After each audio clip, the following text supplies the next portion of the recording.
আসসালামু আলাইকুম ও রহমতুল্লাহি ওবারকাতু। সম্মানিত দর্শক, বাংলাদেশে কিছু মানুষের মাথা গরম হয়ে গিয়েছে। বিশেষ করে রাজনৈতিক দলগুলো ছত্রভঙ্গ হয়ে এক একটা এক এক দিকে ছিটকে পড়ছে। কেন? আগে স্বাধীনতার পর থেকে নিয়ে এই পর্যন্ত মানুষ রাজনৈতিক দল বলতে শুধুই দুইটি দলকে জানত। পাশাপাশি আরেকটি দল ছিল জাতীয় পার্টি, এরশাদ চাচার দল। সেই দলটিকেও জানত, যদিও সেই দলটি ছিল বহুরূপী বহুমুখী। একবার খালেদার কোলে বসতো, একবার হাসিনার কোলে বসতো এরশাদ চাচা।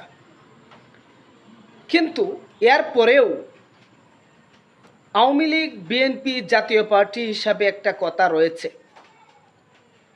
মানুষের মুখে। কিন্তু এখন বর্তমানে গ্রামে গঞ্জে, রাস্তার অলিতে গলিতে, ঘরের ভিতরে, প্রত্যেকটি সেক্টরে শুধু একটাই আলোচনা, ইসলামী দল।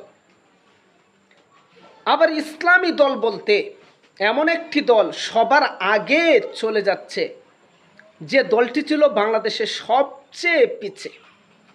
এখন বর্তমানে 2025 সালে এই দলটির কার্যক্রম এত নিখুঁত, এই দলটির কাজকর্ম এত বেশি নিখুঁত যে বাংলাদেশে 18 কোটি মানুষের ভিতরে প্রায় 10 কোটি মানুষ দিলে প্রাণে বিশ্বাস করে এবং ভালোবাসে, মহাব্বত করে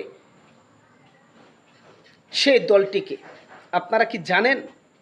আমি কি বলবো সেই দলটির নাম কি?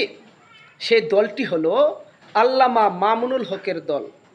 সেই দলটি হলো রিকশা মার্কার দল। সেই দলটি হলো বাংলাদেশ খেলাফত মজলিস।